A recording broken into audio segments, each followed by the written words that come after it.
ስለ ወኪልነት እናወራለን። ማንም ሰው ወኪል መሆን ይችላል ለአንድ ሰው። አሁን ወኪል የምንለው ለባለቤቱ አንድ ሀብት ንብረት ላለው ሰው ወኪል ሆኖ መቅረብ ማለት ነው። ስለዛ ሰው የሱን ሀላፊነት በሙሉ ፕሪንሲፓል ወይንም ባለ ንብረቱ የኦነሩ ሰውዬ ሙሉን ንብረቱን የሚያስተዳድርለት ማለት ነው በውክልና። በዛን ውስጥ ግን 3 አይነት አሉ የውክልና አሰጣጥ ዘዴ። እሱን እናወራለን። በኮንትራት አለ፣ በህግ አለ፣ በጁሪዲካል አለ። ከነዚህ ደግሞ በደንብ ለየት የሚያደርገው በጁሪዲካል ብለን የምናስበው ከሁሉ ስፔሲፊክ ስለሚያደርግ ሪላቲቭ እና ሳፖዝ ነው ብሎ ስፔሲፊክ ስለሚያደርግ ይለያል። ማለትም በቅርብ ቤተሰብና በባልና ሚስት መካከል የሚደረግ ነው ተብሎ ስፔሲፊክ ስለሆነ በሱ ይወሰናል።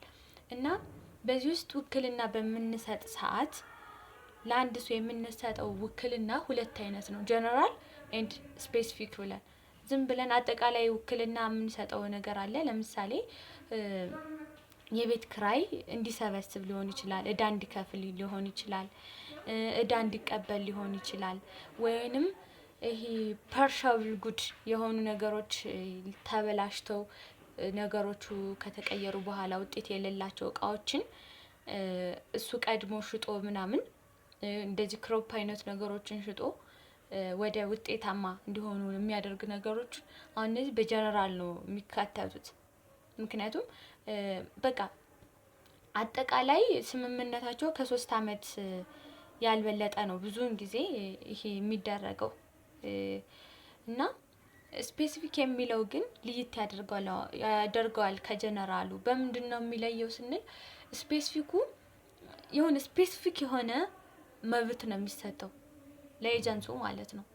ለተወካይ ለምንለው ስፔሲፊክ የሆነ መብት ይሰጠዋል። አሁን እናንተ የሆነ ንብረት ስትቀበሉ ወይንም ብትሰጡ ለሰው ሱቅ ስታከራዩም ሊሆን ይችላል፣ የሆነ ነገር ሀብቴ እንደዚህ አድርግልኝ ምናምን ሊባል ሊሆን ይችላል። እና በዚህን ሰዓት ስፔሲፊክ የምንለው ልዩ መብት አለው። በቃ የተለየ መብት አለው።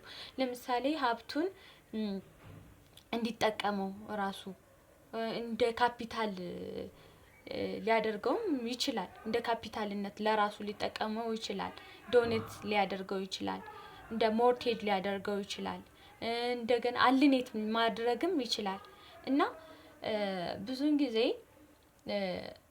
ውክልና ስናደርግ ማወቅ ያሉብን ነገሮች በጣም አሉ። በህጉ ስትሪክት የሆኑ ግን እንደዚህ ቀለል አድርገን የምናያቸው የተወካይ ልዩ መብት አለው።